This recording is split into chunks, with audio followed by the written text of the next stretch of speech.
গণজমায়েত নিয়ন্ত্রণে প্রাণঘাতী অস্ত্র ব্যবহার না করার সুপারিশ করতে যাচ্ছে পুলিশ সংস্কার কমিশন, এমন তথ্য জানিয়েছেন কমিশন প্রধান সফররাজ হোসেন।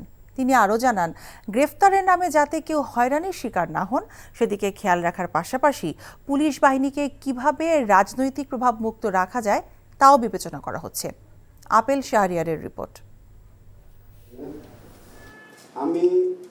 আওয়ামী লীগ শাসনামলে পুলিশের নির্যাতন ও হয়রানির শিকার ভুক্তভোগীদের সাথে মতবিনিময় সভার আয়োজন করে পুলিশ সংস্কার কমিশন। রাজধানীর আন্তর্জাতিক মাতৃভাষা ইনস্টিটিউটের সভাকক্ষে আয়োজিত অনুষ্ঠানে পুলিশের নির্মমতা চিত্র তুলে ধরা হয়।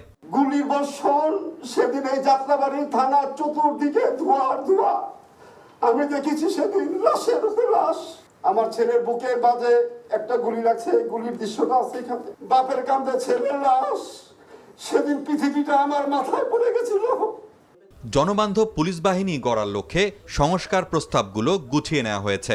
ভবিষ্যতে বাহিনীকে জনগণের বিরুদ্ধে যাতে কেউ ব্যবহার করতে না পারে সে বিষয়ে গুরুত্ব দেওয়া হচ্ছে বলে জানান কমিশন প্রধান সফররাজ হোসেন। এই যে রক্তক্ষয়ী যে একটা ঘটনা ঘটে গেল জুলাই আগস্টে, আমাদের টার্গেট ছিল ওটাও একটা বড় একটা ধরনের, যে এটা যদি কখনো ভবিষ্যতে আমরা চাই না এরকম হোক, বাংলাদেশে প্রাণহানি যেন না হয়। এই উদ্দেশ্যেই আমাদের বড় ধরনের একটা এক্সারসাইজ করেছি এবং এই জন্য সন্তুষ্ট যেটা আমরা একটা দাঁড় করাতে পারছি। কিছুটা রাজনৈতিক কিছু ব্যাপার জড়িতই, কারণ একটা পলিটিক্যাল উইল ছাড়া আমরা তো করছি শুধুমাত্র সুপারিশ।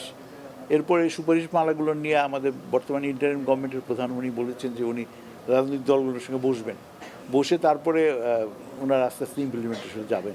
ইউরোপীয় মডেলের আদলে জনবান্ধব পুলিশ বাহিনী গড়ার চিন্তাভাবনার কথাও জানান কমিশন প্রধান। এরই মধ্যে সমাজের বিভিন্ন অংশীজনের সঙ্গে মতবিনিময় করেছে পুলিশ সংস্কার commission. Apple Shahriar, NTV news, Dhaka.